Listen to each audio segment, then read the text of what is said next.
I was organizing my husband James's home office when I accidentally knocked over his coffee mug, spilling coffee all over his desk and papers. As I frantically tried to clean up the mess, I grabbed what I thought were random documents to move them away from the spreading liquid.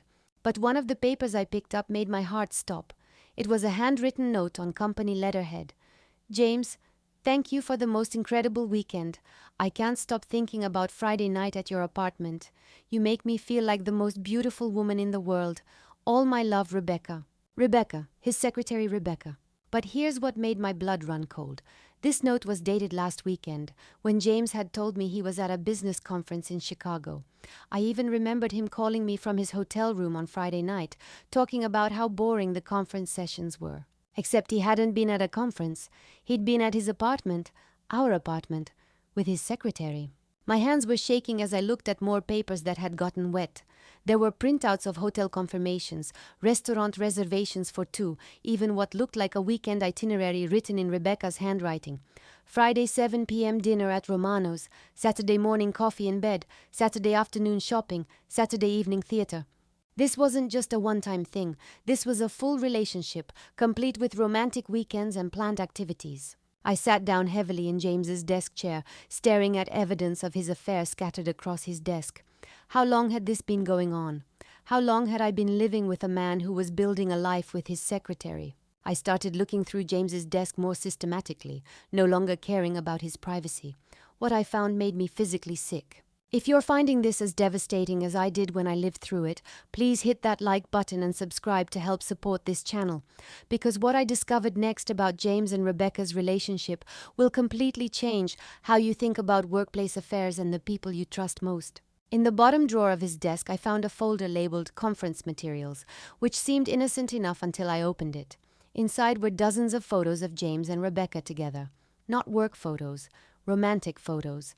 Pictures of them at restaurants I'd never been to, photos of them walking hand in hand through Central Park, images of Rebecca wearing jewelry I'd never seen, expensive pieces that James clearly hadn't bought for me. But the photo that destroyed me was one of Rebecca wearing my robe, my silk robe that I'd been looking for weeks, thinking I'd misplaced it.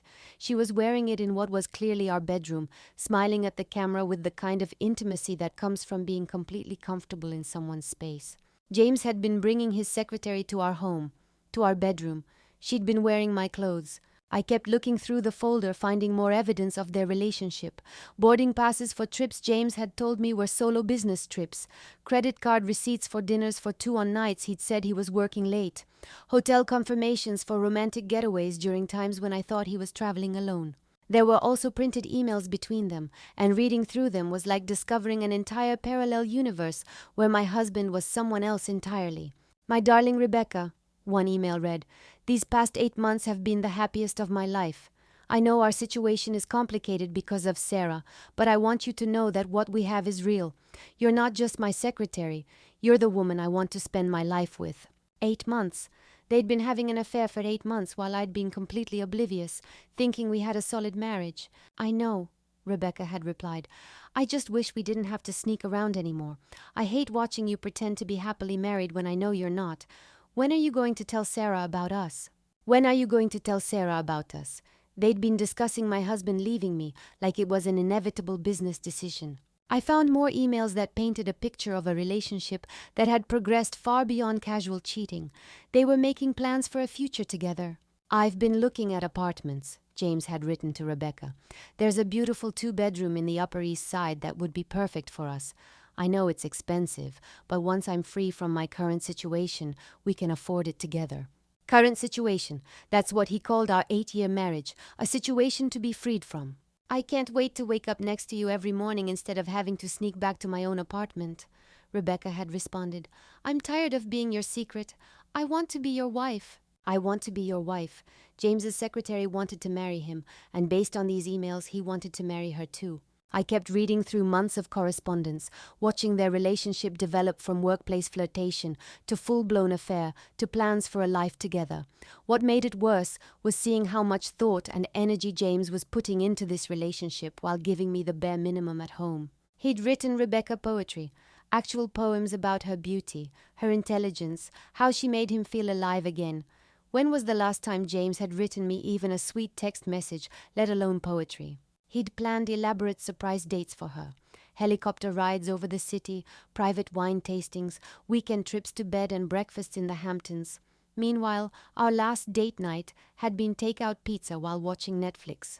But here's where this story takes an even more devastating turn, and this is the part that will make you question every workplace relationship you've ever seen. In one email thread, I discovered that Rebecca wasn't just James's secretary. She was being groomed to replace me in every aspect of his life. "I showed Rebecca the house yesterday while you were at your book club," James had written to someone. I couldn't tell who. "She loves it as much as I thought she would. She already has ideas for redecorating the living room and the master bedroom. I think she's going to fit perfectly into the life I want to build." The house. Our house. James had been showing Rebecca our home while I was out, letting her plan how she'd redecorate it when she moved in, and I moved out. I found printed text messages that showed Rebecca had been in our house multiple times when I wasn't there. She'd taken photos of our furniture, our artwork, even our wedding pictures, apparently to help her plan how she'd update the space once it became hers. "The wedding photos will obviously have to go," she'd texted James, "but I love the dining room set. We should definitely keep that." They'd been planning to keep our furniture but throw away our wedding photos. 8 years of marriage reduced to inconvenient decorations that needed to be removed. When James came home that evening, I was sitting at our dining room table, the dining room set that Rebecca wanted to keep, with all the evidence spread out in front of me. The photos, the emails, the hotel confirmations, the handwritten note that had started this whole discovery. James walked through the door looking tired from work, carrying his briefcase and acting like it was just another normal evening. He didn't even notice the papers on the table until he'd already given me his usual distracted kiss on the forehead. "How was your day?" he asked, loosening his tie and heading toward the kitchen. "Interesting," I said. "I learned some things about you and Rebecca." James froze. He turned around slowly and saw what was on the table. "Sarah," he said, his voice immediately changing, "I can explain." "Explain what? 8 months of lying to me? Explain how you've been planning to leave me for your secretary? Explain how you brought her to our house to plan how she'd redecorate it after I was gone?" James sat down across from me, looking at the evidence of his affair laid out like a legal case. "How did you find all this?" "I spilled coffee on your desk and found Rebecca's love note. The rest was in your drawer marked conference materials." "Sarah, what Rebecca and I have, it's complicated." "It's not complicated. You're having an affair with your secretary while married to me. You're planning to leave me for her. You're letting her plan how to redecorate our house. None of that is complicated. It's just betrayal. I didn't plan for this to happen." "You didn't plan to fall in love with your secretary, or you didn't plan to get caught?" James was quiet for a moment. "Both." "How did it start?" "Rebecca started working for me a year ago. At first it was just professional, but she was so smart, so interested in the work, so different from—" He trailed off. "So different from what? From your boring wife?" "So different from the routine we'd fallen into. With Rebecca, everything felt new and exciting again." "Did you sleep with her in our house?" James couldn't look at me. "Yes." "In our bed?" "Yes." "While I was where?" "Usually at work, or when you went to visit your sister that weekend in March." "March." I'd gone to help my sister after her surgery, thinking I was being a good sister and daughter.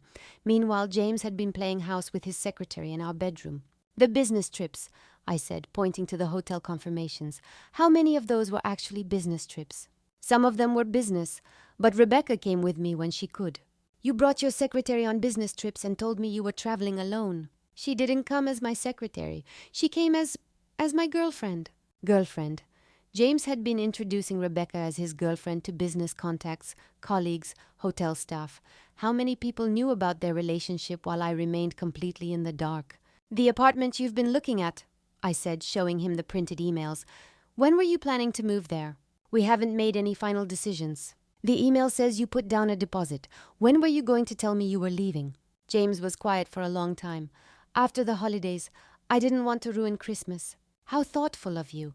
You didn't want to ruin Christmas by telling me our marriage was over, so you were just going to keep lying to me for another 2 months." "I was trying to find the right way to handle the situation." "The situation?" "James, I'm your wife, not a situation to be handled. We've been married for 8 years. 8 years where we've grown apart, Sarah. 8 years where we've become more like roommates than lovers. And instead of talking to me about that, you decided to start a new relationship with your secretary." I tried to talk to you. Remember when I suggested we take that trip to Europe? You said we couldn't afford it. When I mentioned maybe taking dance lessons together, you said you were too busy with work. I did remember those conversations, but I'd remembered them as passing suggestions, not desperate attempts to save our marriage. So you gave up on us and started over with Rebecca. I started feeling alive again with someone who appreciated me. I appreciated you. When?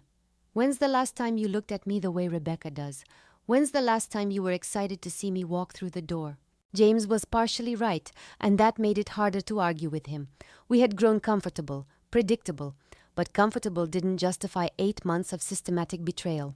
The poetry, I said, showing him printouts of the poems he'd written to Rebecca. You wrote her love poems. She inspired me. I used to inspire you. Remember the poem you wrote me for our wedding? That was different. We were different then. We were younger. That doesn't mean we couldn't be romantic now if you'd put effort into us instead of into her. I showed him the photos of Rebecca wearing my robe. She was wearing my clothes in our bedroom. That wasn't planned. She was cold after her shower. Her shower? In our house? How many times has she been here, James? A few times. How many? Maybe a dozen times over the past few months. A dozen times. Rebecca had been in our house, in our bedroom, wearing my clothes, planning her future in my space, while I'd been completely unaware. The furniture? I said. Rebecca's been planning how to redecorate our house. She was just making suggestions. Suggestions for how she'd arrange things when she moved in and I moved out. Sarah, we weren't trying to hurt you. You weren't trying to hurt me. You were planning to take over my life. You were going to keep my house, my furniture, my husband, and just erase me from the picture. It wasn't like that. It was exactly like that. You and Rebecca have been building a relationship while systematically planning to dismantle my life. The conversation continued for hours. James admitted that he'd fallen in love with Rebecca, that they'd been planning a future together, that he'd been looking for the right time to tell me he wanted a divorce. What was the right time? I asked. After you'd moved into the apartment together? After you'd already replaced me in every aspect of your life? I wanted to make sure Rebecca and I were serious before I blew up our marriage. You blew up our marriage 8 months ago when you started sleeping with your secretary. Everything since then has just been you figuring out how to manage the aftermath. Sarah, I'm sorry. I know this is painful. You're sorry you got caught, not sorry you did it. I'm sorry for both. Are you going to end it with Rebecca? James was quiet for a long moment. No. Do you want to be with her instead of me? Yes. The honesty was brutal, but it was also clarifying. There was no point in fighting for a marriage when my husband was in love with someone else. Then ask me for a divorce instead of planning to surprise me with it after the holidays. Sarah, we can figure out how to do this amicably. Amicably? James, there's nothing amicable about discovering your husband's affair through a coffee spill. There's nothing amicable about finding out your secretary has been planning to redecorate your house. The divorce papers were filed 2 weeks later. James moved into the Upper East Side apartment with Rebecca immediately, apparently tired of waiting until after the holidays to start their official life together. I learned later that Rebecca had been telling people at James's office that he was going through a difficult divorce for months before I even knew our marriage was in trouble. She'd been positioning herself as the supportive secretary helping her boss through a hard time, when in reality she was the reason for the hard time. 6 months after the divorce, I heard through mutual friends that James and Rebecca had gotten engaged. A year later, they moved into a house in Connecticut, keeping some of our old furniture, just as Rebecca had planned. 2 years after the divorce, I met someone new. David was different from James, more direct about his feelings, more committed to transparency. When he hired an assistant, he made sure to introduce her to me immediately and include me in any work social events where she'd be present. I want you to feel secure, David told me. I want you to never wonder about my relationships with people I work with. David was right. The affair I'd discovered through a coffee spill had taught me that workplace relationships can be breeding grounds for emotional and physical infidelity, especially when there's secrecy involved. James's relationship with Rebecca had started as a professional connection, but had evolved into something that systematically undermined our marriage. She'd gone from being his secretary to being his confidant to being his replacement wife. The handwritten note that exposed their affair had been just the tip of the iceberg. Underneath was 8 months of lies, planning and preparation for a future that didn't include me. I learned that modern infidelity often isn't about spontaneous passion. It's about calculated relationship building. James and Rebecca had constructed an entire alternate reality where they were the main characters, and I was just an obstacle to be navigated around. The coffee spill that revealed James's affair was an accident, but the affair itself was carefully planned and executed. Every hotel reservation, every email, every visit to our house had been a deliberate choice to prioritize his relationship with Rebecca over his marriage to me. Sometimes the most devastating betrayals come from the people who have the most access to your daily life. James's secretary knew his schedule, his preferences, his moods, his frustrations with our marriage. She was perfectly positioned to offer him everything I supposedly wasn't providing. The folder labeled Conference Materials had contained the evidence of James's systematic deception, but it had also contained proof that he was capable of living a double life with remarkable sophistication. I found out my husband was cheating with his secretary through a simple accident, but what I really found out was that the man I'd been married to for 8 years was capable of planning and executing a betrayal so elaborate that it included blueprints for erasing me from his life entirely. In the end, the coffee spill that started this discovery was the best thing that could have happened to me. It saved me from living indefinitely with a man who was already emotionally and practically divorced from me, while I remained blissfully unaware. Sometimes the truth comes from the most mundane moments: a spilled cup of coffee, a misplaced document, an accidentally opened folder. But when the truth reveals that your entire marriage has been a lie, even the smallest accident can be a blessing in disguise.